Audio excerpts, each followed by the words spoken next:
Golden Black Radio is brought to you by Academy Sports and Outdoors. At Academy Sports and Outdoors, we carry all the gear you need from the top brands, all at prices you'll love. And now shopping at the Academy is more convenient than ever. We offer free assembly on in-store purchases of most bikes and grills, plus free and easy curbside pickup on academy.com orders. Want to save even more every day?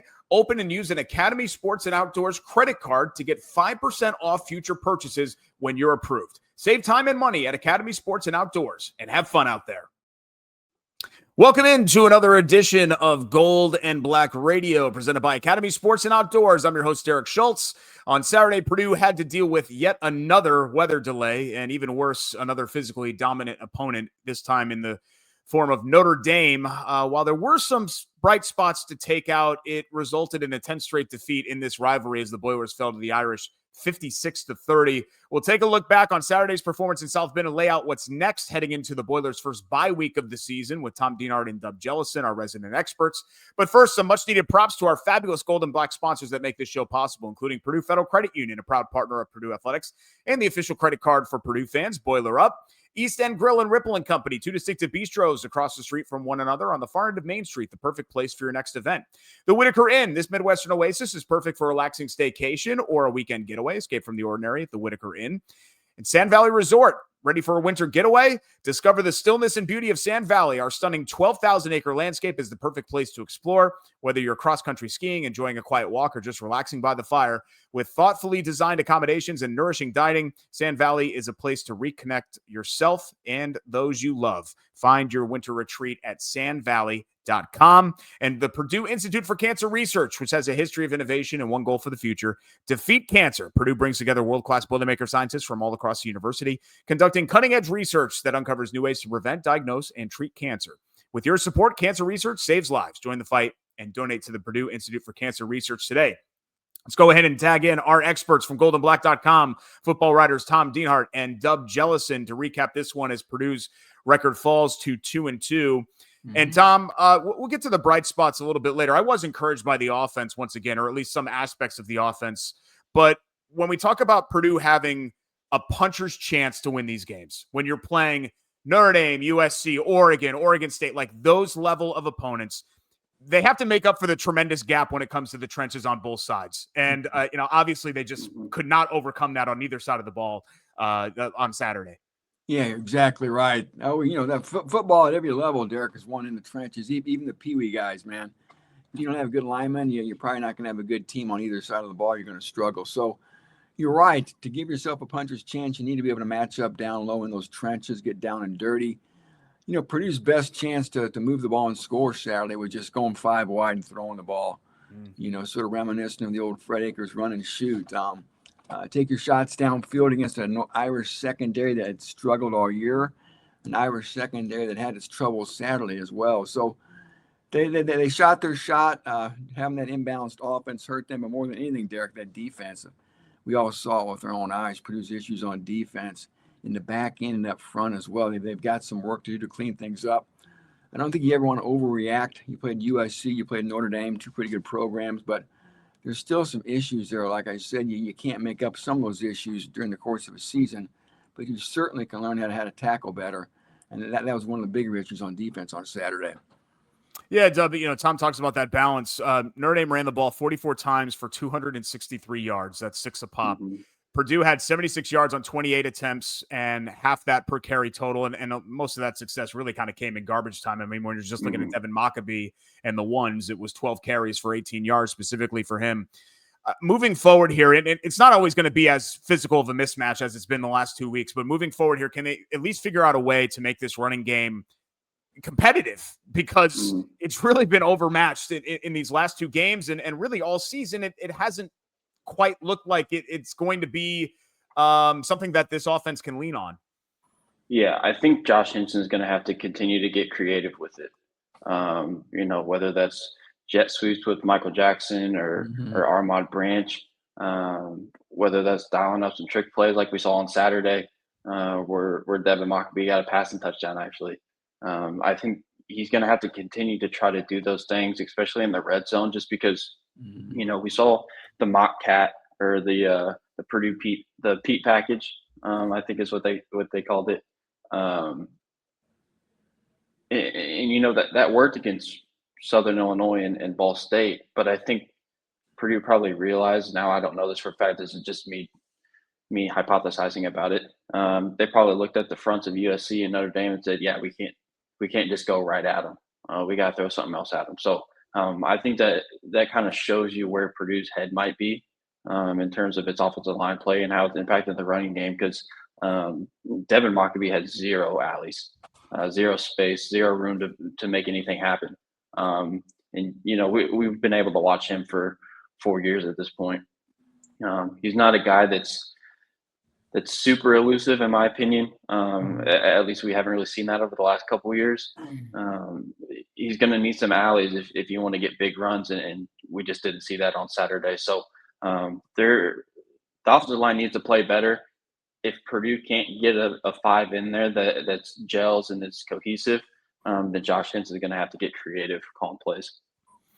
Tom, kind of like the USC game, Purdue was driving, and it was the pick 6 interception. So you're driving to make it, I think at that time it would have been a 23-17 game, a 1-score game essentially. And then suddenly it turns into a 20-point game.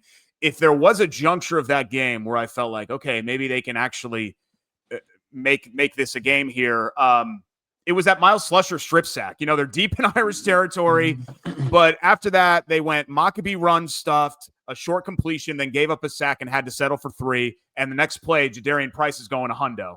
Yeah. And it just felt like, I know the weather delay and all that, there was a lot of other things that happened during that time, but at that juncture of the game, it felt like that was their chance. But I think, am I right in saying, this is a team that's going to have to learn how to make the winning plays in winning time. And that was an opportunity for them to kind of dial the pressure up. And unfortunately, they weren't able to do so. One thing that they've done well several times is respond to adversity.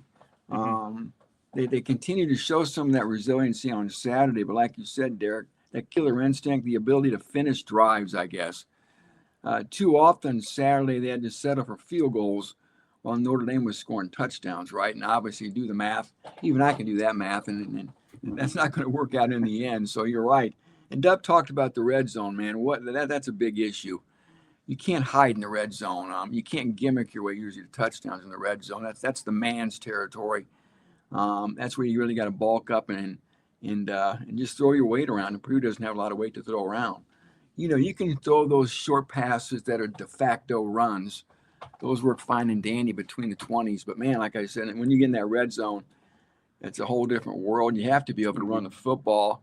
And, again, all the gimmicky stuff and razzle-dazzle plays, the gadget plays, will only work up to a point. And, again, that offensive line, guys, I don't know where they go. I mean, you can't go on the free agent market at this point, obviously. They've got 5 steady starters. They've really only played 6 linemen. They played a 7th guy, Hank Purvis, a little bit. I don't know. They always say our best guys are out there playing. If there's anybody better, they'd be in the game right now. So I'm not sure if there's anybody else on that bench they can throw in there that's going to be much better. And again, I think you have to consider the quality of the opponent. If you're trying to sober yourself up, well, that was USC and that was Notre Dame. Yeah, it certainly was, and those were great athletes. They got Michigan, Ohio State, they got Indiana. Illinois got good players. Big Ten play, you really can't run and hide. So, God bless Josh Henson. He certainly has his work cut out for him to try to keep this offense moving. Yeah, and we're sniping at the offense a little bit here, Dub, but I mean, there at least were some positives there. As I was kind of gathering the notes for today's show, I was looking back defensively at the notes and things I had jotted down during the game. And outside of the strip sack I mentioned and one turnover, right, Tom? Celebration, hallelujah, turnover from Purdue. They really just didn't do anything to disrupt CJ Carr. Like, it's one thing to get run over by Jeremiah Love and Jadarian Price, who is probably the best running back combo in the entire country, and Love might be RB1 when it comes to the NFL draft. But this is a freshman quarterback here, and he did whatever he wanted in that game too. He hit on the long one to Fields off the bat. He hit Jordan Faison on another long one. I just couldn't find anything defensively that Purdue did to kind of harp on as a positive. I just thought the day was sort of a lost day. No, and that's, that Notre Dame offense is really good. I think, they talked about it on the broadcast, and I even heard some things throughout the week, that this is one of the most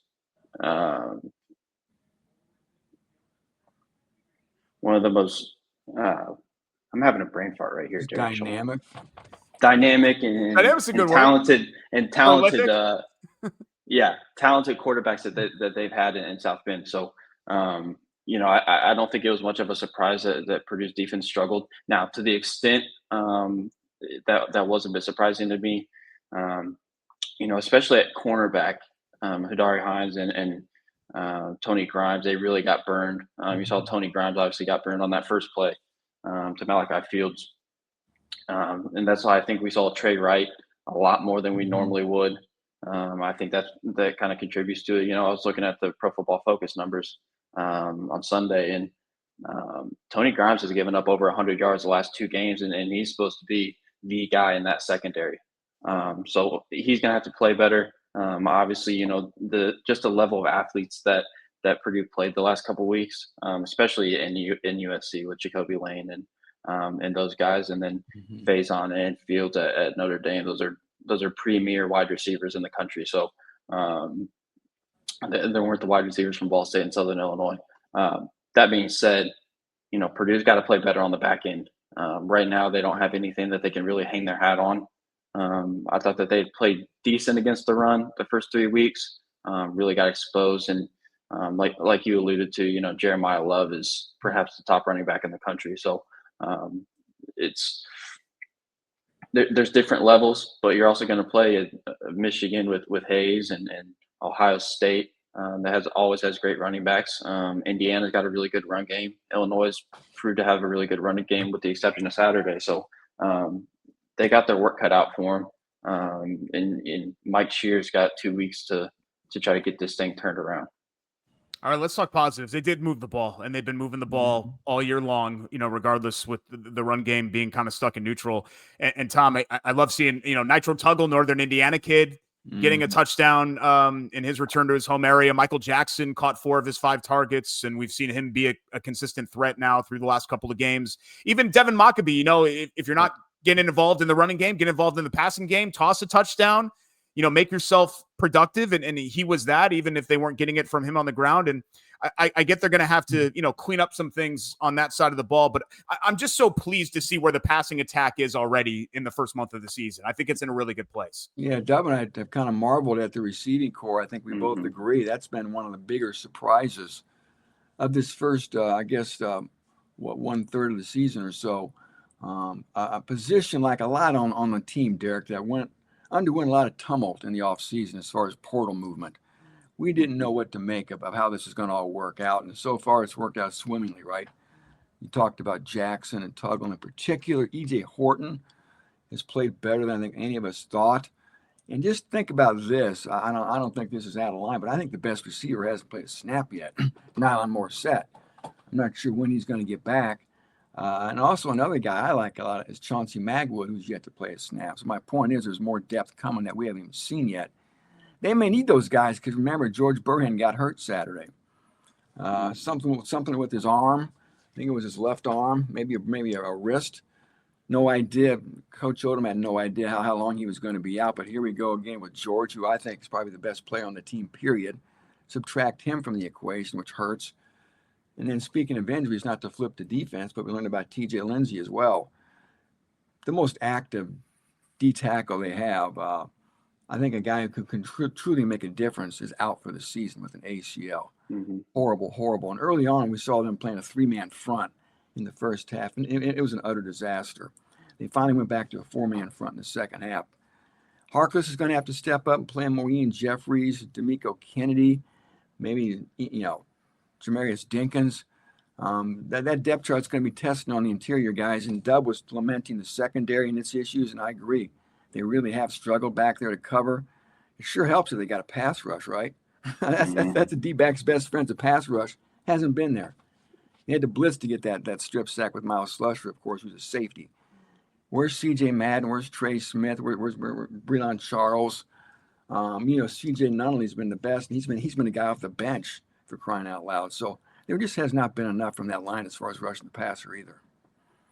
I know people don't tune into the show for kicker content, but again, I wanted to stick with positives. Spencer Porath, 3 for 3, 48-yarder as well. He's 7 for 7 on kicks. He's made all 13 of his extra points. And I'll keep saying, Dub, This was an area that has been very unstable for Purdue in recent seasons. And, we're only talking about 4 games here, but so far so good for a guy that had a very difficult freshman year along with just about everybody else last year. Heck, you could have pulled a student out of the Ross-Ade brigade and they might have kicked better than the last couple of years. And they did. I can't remember which game that was off the top of my head. But that caused a lot of hubbub. But I think it's really good to see Spencer Porath and how confident he is. With the exception of the one that he clanked in off the upright, he's been solid, a steady hand. And Jack McAllister has also been very steady and one of the best punters in the country. So, having that spot solidified, the kicking game solidified, I think is big.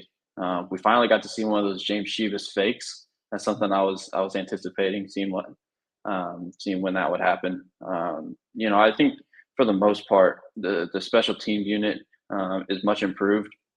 Obviously, that 100-yard kickoff return for a touchdown that Jadarian Price had, you can't have that. That's something that I know. I know Coach Odom is probably kicking himself over. But also in saying that, they missed a pretty obvious call that they picked up the flag, and I don't know if Purdue ever got an explanation for that. But back to your original point, Spencer Porath, I think just having that in your back pocket is key. You're not going to have to worry later in games should you have to settle for a field goal. You're not going to have to worry about him right now. Kicking is a funny thing. Things can change on a dime, but as of right now, I've absolutely loved what I've seen on him. Tom, you had mentioned being at the 1/3 poll of the season here as we're 4 games into a 12-game season. Kind of an interesting reflection point, I think, especially heading into the bye. I think we'd agree, while there's been some growing pains, and we talked about some of those on today's show, I'm personally encouraged by the competitiveness of this group, and clearly they've played with a lot more competence than they did a year ago, which may not be saying much, but it's undeniably true.